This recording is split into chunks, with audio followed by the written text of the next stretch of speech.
현안 브리핑 드리도록 하겠습니다.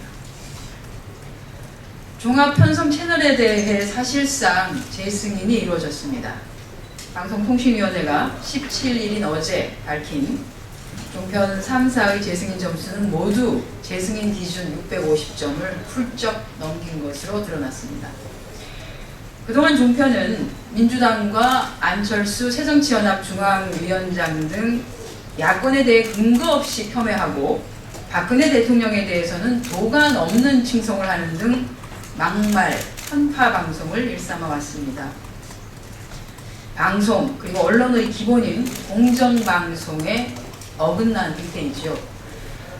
이러한 불공정 방송 행태만 문제가 되는 것은 아닙니다. 방통위마저도 그동안의 종편의 콘텐츠 투자 부실, 높은 재방송 비율과 보도 프로그램의 과중 편성 등에 대해서 지적하며 사업계획서에 제시한 연도별 콘텐츠 투자 계획을 성실히 준수하고 그 이행 실적을 제출할 것을 재승인 조건으로 내건 바 있습니다. 그런데 지난 2월 방통위가 발표한 2013년 종편 보도 전문 채널 사업계획 이행실적 점검 결과를 살펴보면 콘텐츠 투자계획 이행률은 턱없이 부족하였고요.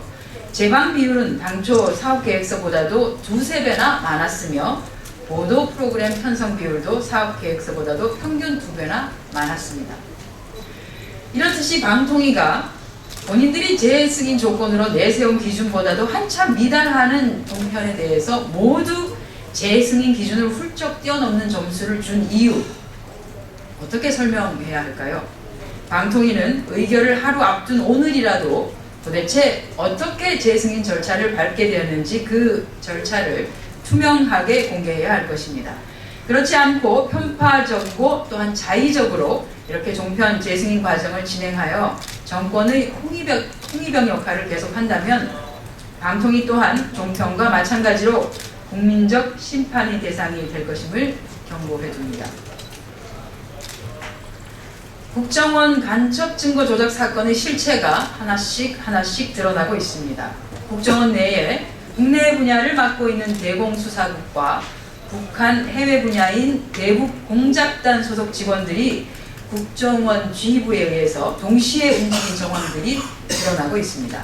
한 일간지에 의하면 대공수사국을 지휘하는 제2차장과 대북공작단을 지휘하는 제1차장까지 조사 대상에 포함될 수 있으며 최고수장인 남재준 국정원장까지 이 사건을 관심사안으로 별도로 관리했을 가능성을 배제할 수 없다라고 보도했습니다.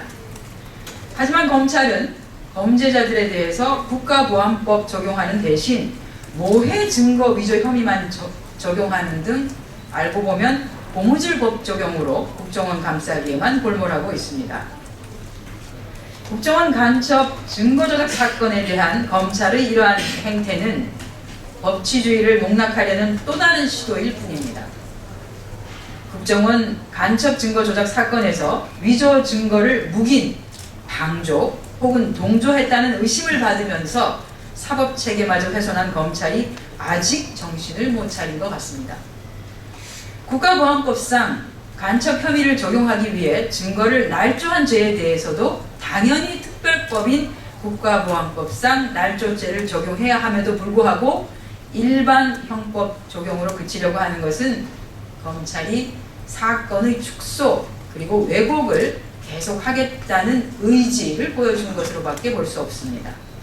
검찰이 지금처럼 국가보안법 적용의 잣대를 국정원과 검찰 스스로에게도 들이대지 않는다면 국민은 검찰이 내놓은 어떠한 수사 결과도 받아들일 수도 또한 신뢰할 수도 없다는 것을 명심해야 할 것입니다.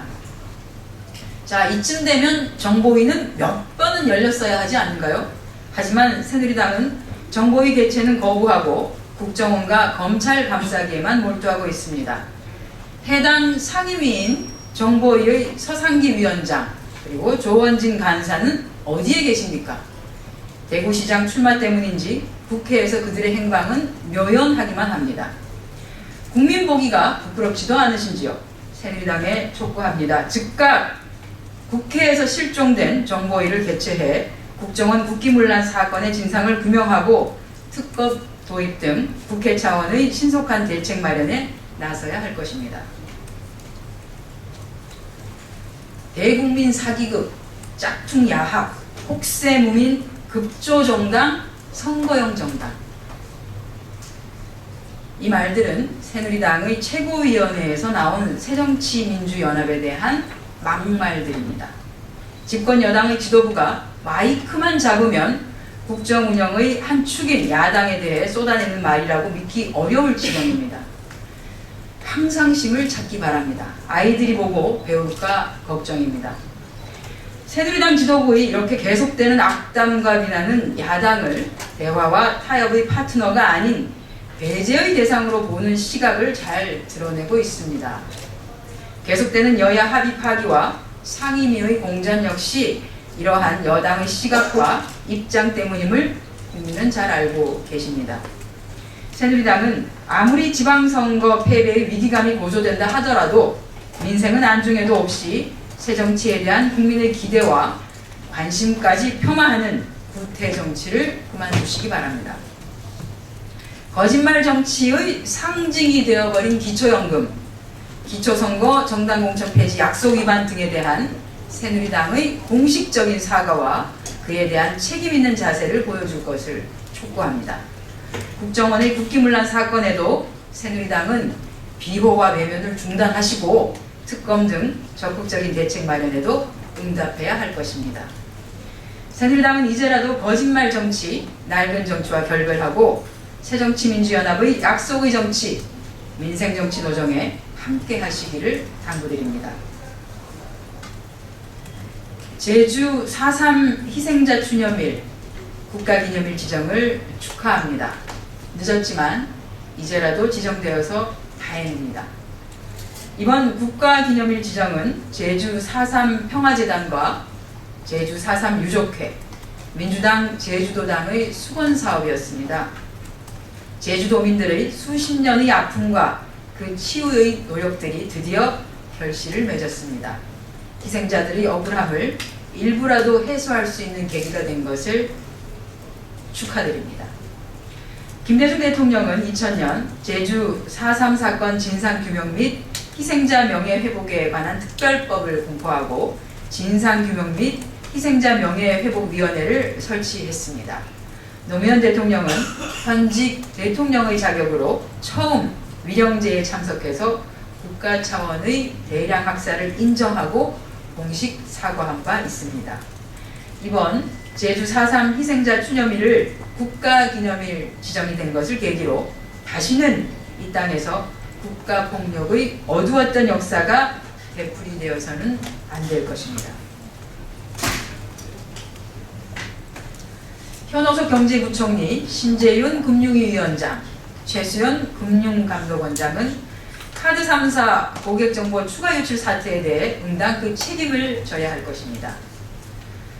창원지검의 수사에 의해서 카드 3사에서 유출된 1억 400만 건의 고객정보 중에서 8,300만 건이 대출 중개업자에게 추가 유출된 것으로 이미 드러났습니다. 문제는 금융당국이 추가 유출 정황을 포착한 창원지검이 농협 롯데카드에 수사협조 요청을 해온 지난 4일에 이미 추가 유출 사실을 알았음에도 창원지검이 수사 결과를 브리핑한 지난 17일까지 고객 고지 등 후속 조처는커녕 입도 다물고 손도 놓고 있었다는 것입니다.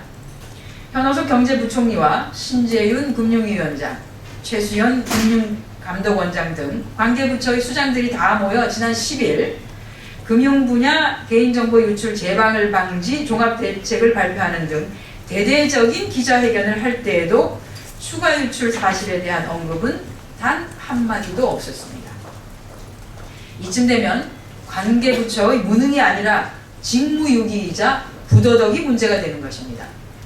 현호석 경제부총리, 신재윤 금융위원장, 최수연 금융감독원장은 이에 대한 책임을 응당 져야 할 것입니다. 또한 정부는 철저한 진상조사와 아울러서 특단의 재발 방지 대책을 다시 내놓아야 할 것입니다.